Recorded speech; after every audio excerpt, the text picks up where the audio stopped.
Hello students, सो आज हम लोग पढ़ेंगे how leaves are designed. Okay, so all living forms occur in a great variety of form. ठीक है, बहुत सारे फॉर्म में होते हैं ये. Their morphology are designated according to the habitat and environment. अब ये डिपेंड करता है कि वो किस एनवायरनमेंट में रह रहे हैं, कैसी हैबिटेट में रह रहे हैं. ग्रीन प्लांट्स जो होते हैं वो बेसिक लाइफ उन बेसिस ऑफ लाइफ है. ठीक है, सोलर एनर्जी को जब वो कन्वर्ट करते हैं केमिकल एनर्जी में, कार्बोहाइड्रेट में, तभी अर्थ पे सोलर एनर्जी फिक्स होती है due to process of photosynthesis. ठीक, टेरेस्ट्रियल प्लांट्स को सपोर्ट चाहिए, इसलिए रूट्स जो है वो नीचे तक जाते हैं ताकि वाटर वो सक कर सके. बाकी स्टेम और लीव्स जो है वो ग्राउंड के ऊपर प्रेजेंट है ताकि वो सनलाइट ले सके. ठीक है, और लीव्स जो है ये एक वर्सेटाइल पार्ट है प्लांट का. फ्लावर्स को बिलीव किया जाता है कि एक मॉडिफाइड लीफ है. ठीक, मेजर फंक्शन क्या है ग्रीन लीफ का? फोटोसिंथेसिस है. फोटोसिंथेसिस में कार्बन डाइऑक्साइड चाहिए, वाटर चाहिए, सनलाइट चाहिए और क्लोरोफिल चाहिए. इससे कन्वर्ट करके ये क्या बनाएगा? कार्बोहाइड्रेट बनाएगा और वाटर बनाएगा. ओके, अब ट्रांसपिरेशन. ट्रांसपिरेशन यानी loss of water. Loss of water take place होता है स्टोमेटल पोर से. फ्रॉम लोअर और अपर एपिडर्मिस दोनों जगह स्टोमेटल पोर प्रेजेंट रहते हैं. पोर गैशियस एक्सचेंज के लिए भी यूज़ होता है. लीव्स मॉडिफाइड होते हैं इनटू वैरायटी ऑफ स्ट्रक्चर. जैसी नीड होगी उस तरह का शेप हो जाएगा लीफ का. जैसे अगर वाटर में देखिए आप, लोटस जो होता है वो सॉसर शेप का होता है और वो सन को फेस करता है, float on the water surface. Lotus leaves पे बहुत सारे अपर सरफेस पे उसके पोर्स होते हैं और एक वैक्सी कोटिंग होती है ताकि उस पर वाटर स्टैगनेंट ना हो, यानी ठहरे नहीं, और इसीलिए उसकी सरफेस जो लीफ की होती है वो वाटर प्रूफ होती है. ठीक, इसे हम फ्लोटिंग प्लांट भी बुलाते हैं. The base of the leaf stalk is provided with the spongy cell.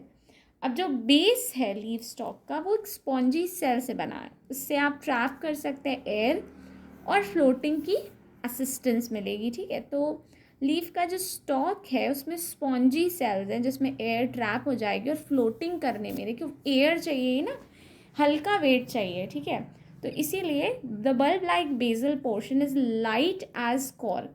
इतना हल्का है जैसे पानी में आपने एक छोटा सा कॉर्क तहरा दिया हो, वैसा एकदम है उसकी स्टॉक. ठीक है, नेक्स्ट आते हैं हम हाइड्रोला प्लांट. हाइड्रोला प्लांट रिमेन सबमर्ज रहते हैं वाटर के अंदर.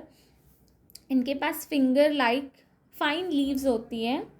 इससे अवॉइड होता है flow of vast water current. अब पानी में बहुत ज़्यादा क्या है, हाई टाइड लो टाइड्स आते रहते हैं, पर हाइड्रोला सबमर्ज रहता है प्लांट में और इसमें छोटी छोटी लीफ रहती है ताकि ये वाटर करंट में बह नहीं जाए. ठीक है, एक जगह स्थिर रहते हैं. ठीक, नेक्स्ट आते हैं टेरेस्ट्रियल प्लांट जो लैंड पे होते हैं. इसमें मॉडिफाइड लीफ रहती है ताकि उसके जो वाटर है वो स्टैगनेंट ना हो रेनी सीजन में. जैसे अगर आप ट्रॉपिकल रेन फॉरेस्ट में जाएंगे तो ड्रिप टिप रहती है, जो आप मैंगो ट्री में भी देख सकते हैं. ड्रिप टिप मतलब जो एंडिंग रहती है लीफ की वो एकदम नैरो रहती है बीक की तरह, जैसे, और इलोंगेटेड टिप रहती है ताकि उसमें से पानी ऐसे गिर जाए. जब आप मैंगो लीफ देखेंगे तो उसका लास्ट का पोर्शन ऐसे ड्रिप टिप की तरह होता है, जैसे उसमें पानी ठहरेगा नहीं, नीचे फिसल के गिर जाएगा. That is drip tip. Okay, next is palm leaf. Palm leaves कैसी होती है? फेदरी होती है एंड डाइसेक्टेड होती है कि अवॉइड हो विंड से डैमेज. तो विंड में ज़्यादातर विंडी एरियाज़ में पाम ट्री होते हैं. आप डेजर्टेड एरिया में भी देख सकते हैं.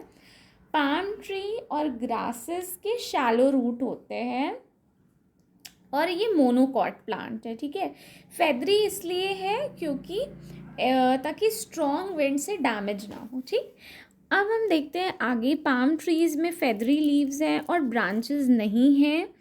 इससे क्या होगा, जो फास्ट ब्लोइंग विंड है वो ब्रांचेस से टकराएंगी नहीं, सिंपली आराम से फेदरी लीव्स को क्रॉस करती हुई निकल जाएंगी. ठीक है, नेक्स्ट आते हैं बनाना. तो बनाना जो है वो मोनोकॉट है, लॉन्ग मोनोकॉट, लंबी लीफ है और ग्रो होते हैं इन शेल्टर्ड फॉरेस्ट ऑफ ट्रॉपिक्स.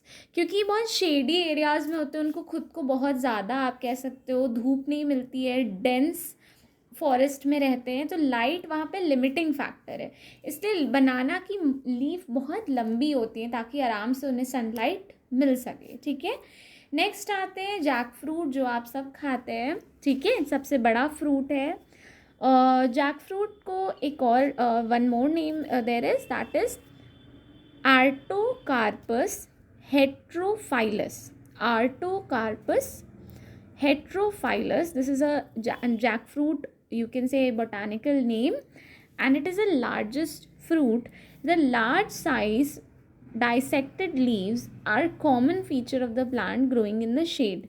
तो इनकी बड़ी बड़ी लीफ होती हैं ताकि शेड में भी उन्हें आराम से मिल सके धूप, ठीक। नेक्स्ट आते हैं जो ओपन और ड्राई कंडीशन में होती है, उनकी छोटी छोटी लीव्स होती हैं, जैसे टैमरिंड है, नीम है, ओके, टैमरिंड यानी इमली एंड नीम, इन सब की छोटी लीव्स होती हैं, ठीक। बबूल क्योंकि बहुत ही ड्राई कंडीशन में है तो इसकी कंपाउंडेड लीव्स होती हैं ताकि इसमें वाटर लॉस थोड़ा मिनिमम हो और अडेप्ट कर सके, किसी तरह उसकी फोटोसिंथेसिस भी चल जाए और वाटर लॉस भी ना हो, क्योंकि स्टोमेटा से ही वाटर लॉस होगा, ठीक है, ट्रांसपिरेशन के थ्रू। नेक्स्ट है प्लांट्स जिसके लार्ज साइज होते हैं एंड डाइसेक्टेड लीव्स होते हैं, मोस्टली नॉर्दर्न स्टेट्स में इंडिया के और वेस्टर्न घाट्स में होते हैं, यानी large size plants and dissected leaves जो होते हैं नॉर्दर्न स्टेट्स और वेस्टर्न घाट्स में होते हैं, ठीक।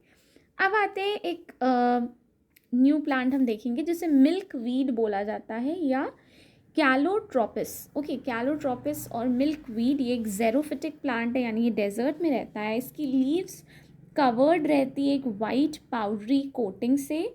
इन extreme condition of dry and desert environment the stem of the plant modified into leaf like structure while the leaves are modified into spines.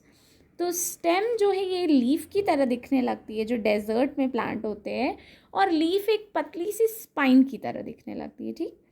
Stems में कोई पोर नहीं होते हैं, ठीक है, एग्जाम्पल कैक्टस है, ऑप्टूनिया, कैक्टस ऑप्टूनिया है, ठीक है। मोस्टली जो ज़ेरोफिटिक प्लांट्स होते हैं इनमें डिफेंस एडेप्टेशन होता है और टॉक्सिस सब्सटेंस होते हैं, टॉक्सिन बहुत ही सब्सटेंस होते हैं, जैसे टैनिन है, अल्कलॉइड्स हैं, ये सब लीफ में प्रेजेंट रहते हैं, ठीक है। टोबैको में निकोटीन होता है, वो भी एक अल्कलॉइड है।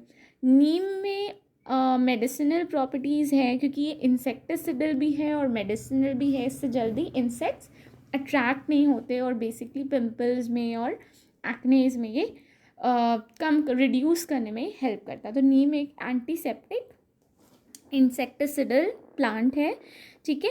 फिर आते हैं नेक्स्ट हम कॉनिफरस ट्री पे। कॉनिफरस ट्री में निडल लाइक लीव्स होते हैं to overcome the extreme low temperature. अब इतना ठंडा टेम्परेचर है कि कॉनिफरस, जैसे कि हमारे पाइन ट्रीज़ हैं, ठीक है, फाउंड होते हैं हिली एरियाज़ में, तो इनकी नीडल की तरह लीफ है ताकि स्नो आप मतलब गिर जाए उस पर से, ठीक। दूसरा प्लांट है क्रिसमस ट्री, जिसे औरा कैरिया भी बोलते हैं, औरा कैरिया और क्रिसमस ट्री, इसकी भी पाइन की तरह पतली पतली लीव्स होती हैं नीडल शेप की, ताकि उस पर कोई भी स्नो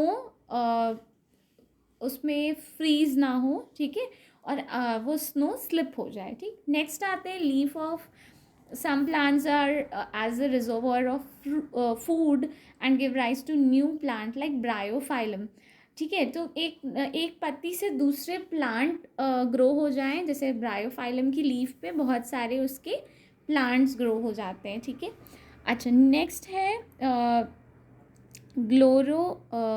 ग्लोरियोसा लिली प्लांट, ठीक है, जो leaf tip is modified into tendril to give a support for climbing up the plant. The leaves of bracts of bougainvillea are shaped in colour to attract insects for pollination. तो bougainvillea का जो shape और colour होता है इससे insect attract होते हैं और पॉलिनेशन में हेल्प होती है। So this is all about like how leaves are being designed into various kinds of forms. Okay, now if you like this video, please like, share and subscribe to Amplify Studying. Thank you.